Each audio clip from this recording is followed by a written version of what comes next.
Imagine a world where merely uttering words in praying, in chanting, or in whispers, you can be guaranteed of success. Utopia existence where wishes and desires and anything that you might think of is effortlessly made manifest through divine intervention by your prayers. But the truth is that in reality, we inhabit a very difficult time and period and space and place where prayer does not really give any answers. If only prayer work, we need to enjoy an effortless life. But the questions that might arise would be, why does the Bible say the prayer of a righteous man availeth much when the world is full of disaster, even for those that claim to be people and the men of God and people of prayer? Praying to who? What is the meaning of the word praying? Since prayer never delivers, what then should we do?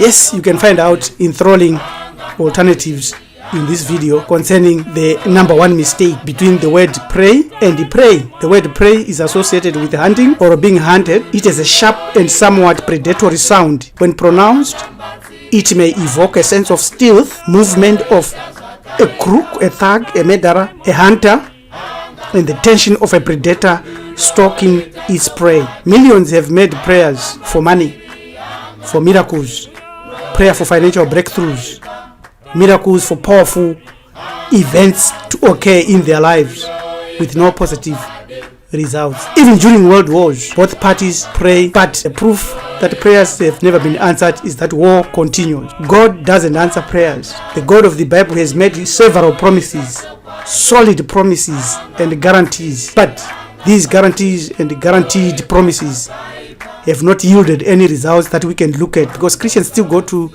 hospitals, Christians still go into disasters.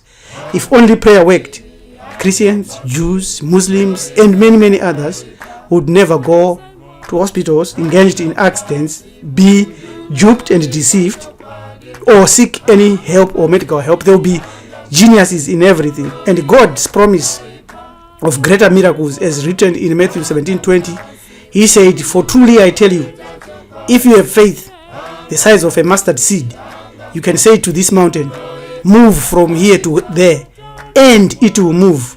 Nothing will be impossible for you." So it means Christians should be the only inventors, Muslims should be the only inventors, those that read the Quran, the Bible, the Torah should be the only great inventors in this world. But alas, it is not like that. What is the meaning of the word pray?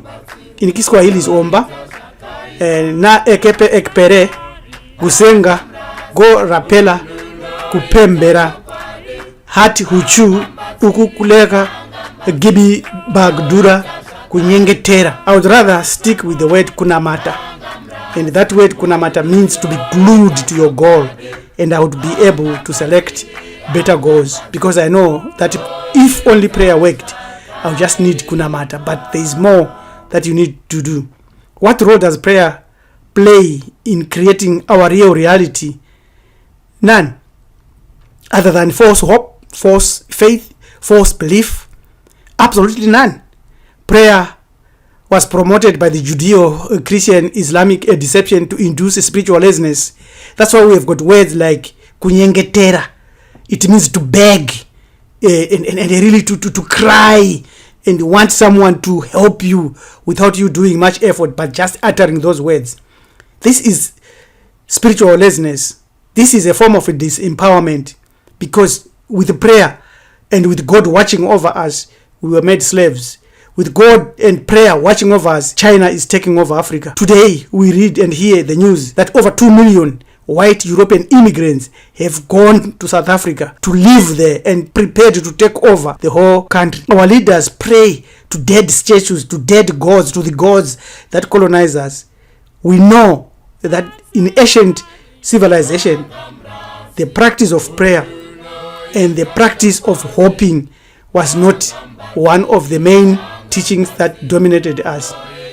Yes, in Cushitic, Kemetic, and Bantu spirituality, there is a science, a spiritual science, which we have ignored to our detriment. There is a powerful word. There are powerful words.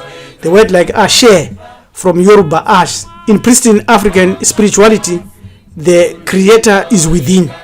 We never pray or plead or beg because we flow with reality in animistic power. If we want to achieve anything good or even evil, we take action and make what we want to happen. This is the meaning of the word ashe.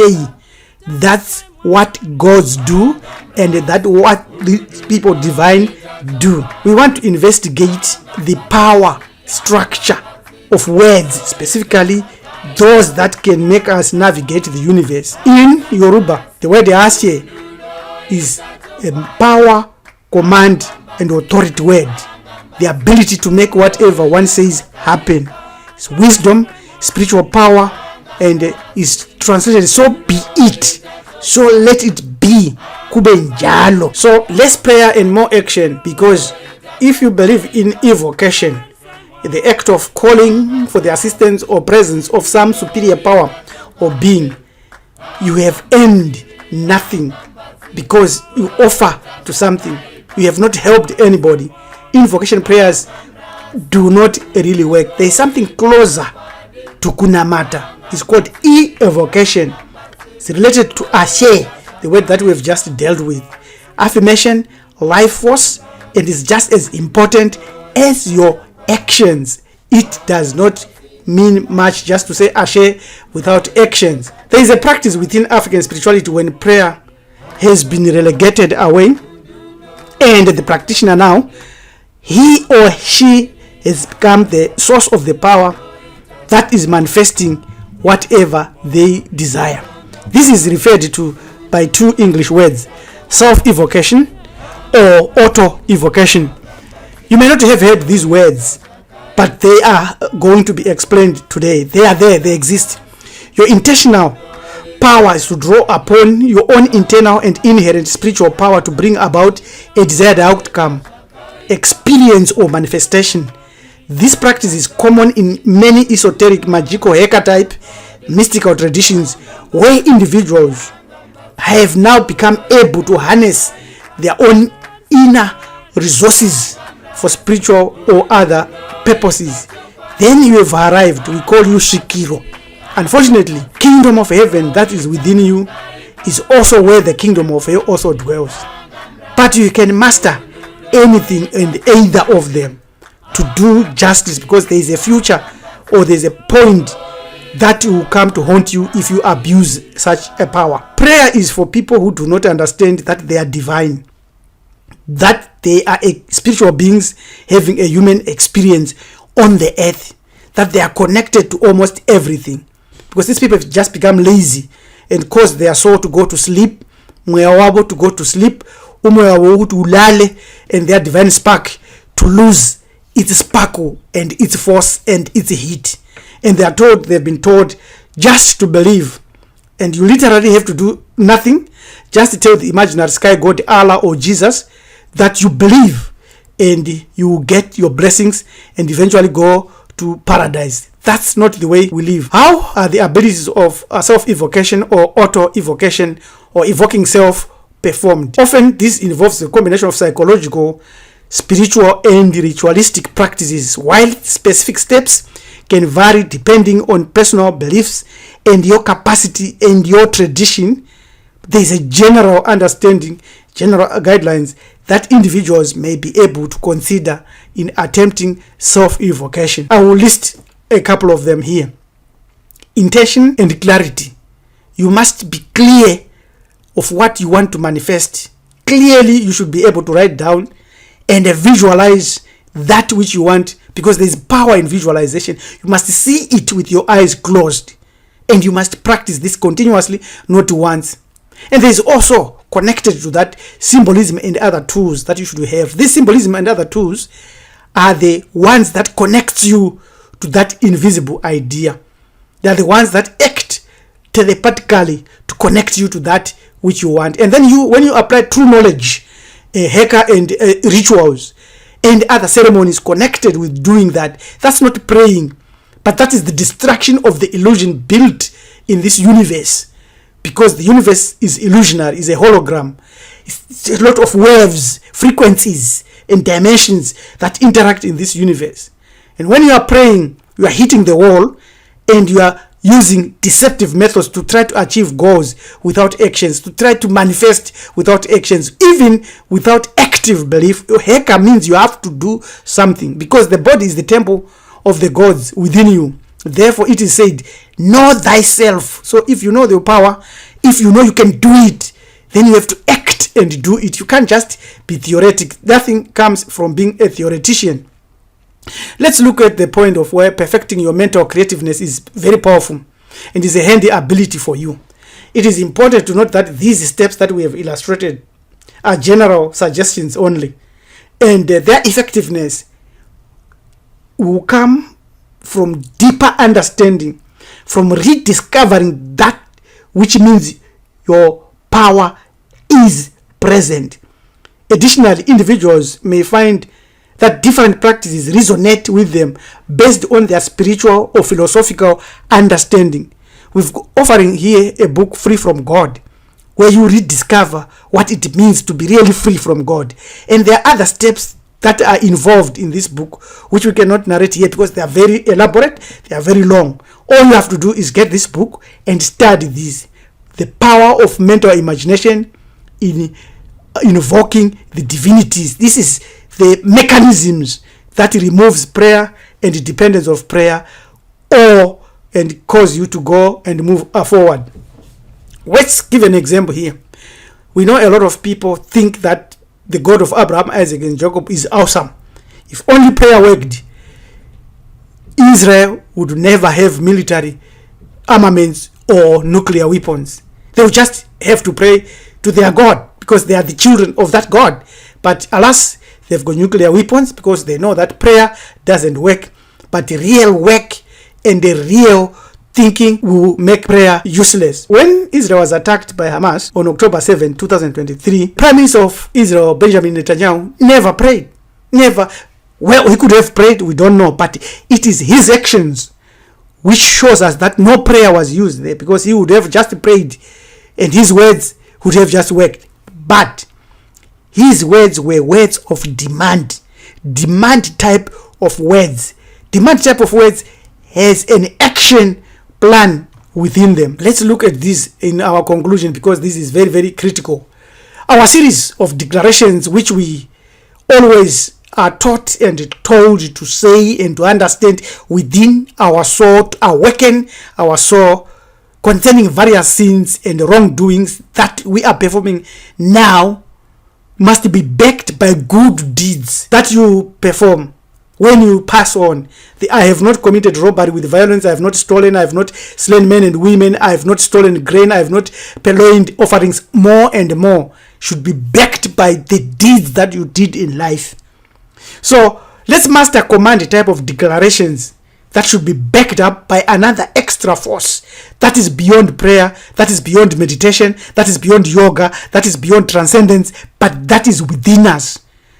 Here is a prayer, or some types of prayers that we encourage you to think about. All guardians of the gates, hear my voice. I am Kepera. Kepera means one who transforms even any adversity to advantage. The sun rising in its glory. Make way for me, for I come in truth and purity. I command the gates to open and allow my passage. The gates could represent any challenge that you need. And when you visualize, and when you employ some of the tactics that we've already explained, and when you put a plan of action in motion, you are assured that surely you attain those goals. Let's proceed. Spell 125. This is from the book of Coming Forth by Day. By the scales of Maati, I stand justified.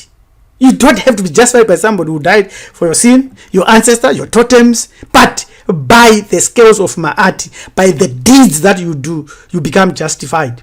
I, the seeker of truth and balance, command the forces that govern the netherworld. Gates be parted, paths be revealed at my bidding. These are powerful, powerful commands. These are powerful, powerful demands. We look at spell 77. I invoke the authority of Tare, the master craftsman. As he shapes the cosmos, so do I shape my destiny. Let the gates respond to my command, for I am the architect of my journey. What these are commands. This is not prayer. This is what you should learn to do, to practice, to do every day. We go spell 66. As the falcon soars in the skies, I command the winds of change. By the divine authority vested in me, I declare my passage. Gates of the divine yield to the one who commands destiny. This is what you need to learn, to know. In this polemic that we have presented today, we have delved into the matter of your divine power within, which is not activated by prayer, but by the divine power within when you master how to unleash it today. Yes, it's very possible. With the right thoughts, with the right words, with the right action, you can find the glow of your divine spark again. If you want to learn more of this, send us an email at join@marifado.com and visit our website www.marifado.org. Yes, finally, subscribe to our YouTube channel, Hamiti Buru Ethics, and let us walk this journey together as we challenge the efficacy of practices, religions, spiritualities, mentalities meticulously in order for us to plan our achievement of success. We concluded by saying, you go inside thyself for that tremendous power. We say, use it wisely. Amen.